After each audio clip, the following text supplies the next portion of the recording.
பொதுமக்கள் என்ன பண்ணுறாங்க, டாக்டர் சொல்லிட்டாரு சித்தா சாப்பிடக்கூடாது, டாக்டர் சொல்லிட்டாரு சித்தா சாப்பிடக்கூடாது.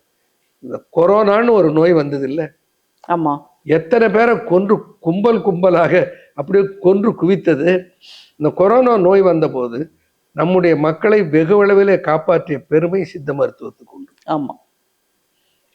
உலகம் முழுக்க கபசுர குடிநீரும் நிலவேம்பு குடிநீரும் பெருமளவிலே கையாளப்பட்டு மக்களை காப்பாற்றியது. ஜனவரி 28 நான் வர ஏர்போர்ட்டில் எல்லாம் மாஸ்க் போட்டுக்கிட்டு இருக்கான். நான் ஒரு ஆள் தான் மாஸ்க் இல்லாத இருக்கேன். ஏன்னா எனக்கு செய்தி தெரியாது. அப்புறம் கேட்டபோது சொன்னார்கள், இது மாதிரி இந்த சீரியஸ்னஸ் ஆஃப் கோவிடை பற்றி சொன்னபோது அதை கூகுளில் எல்லாம் போய் பார்த்துட்டு, இரவு ஃப்ளைட்டில் வரும்போதுமா அந்த இரவு முழுக்க நான் உறங்கவில்லை.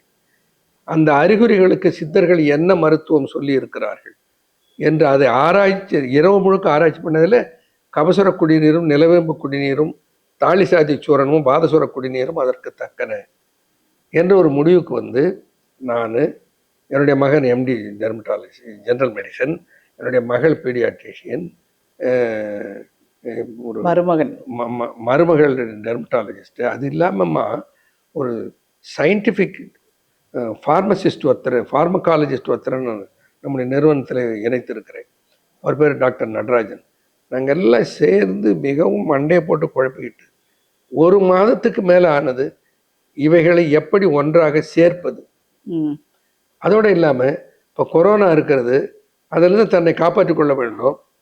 போகிற இடத்துக்கெல்லாம் பாத்திரத்தை எடுத்துக்கிட்டு ஸ்டவ்வை தூக்கிட்டு போக முடியுமா? முடியாது. ஒரு உணவு விடுதலை போய் தங்குறேன், அங்கே போய் இதை செய்து கொடுக்குன்னு சொல்ல முடியுமா? அல்லது 4 கஷாயத்தையும் போட்டு காய்ச்ச முடியுமா? முடியாது. இதுக்கு என்ன பண்ணலாம்?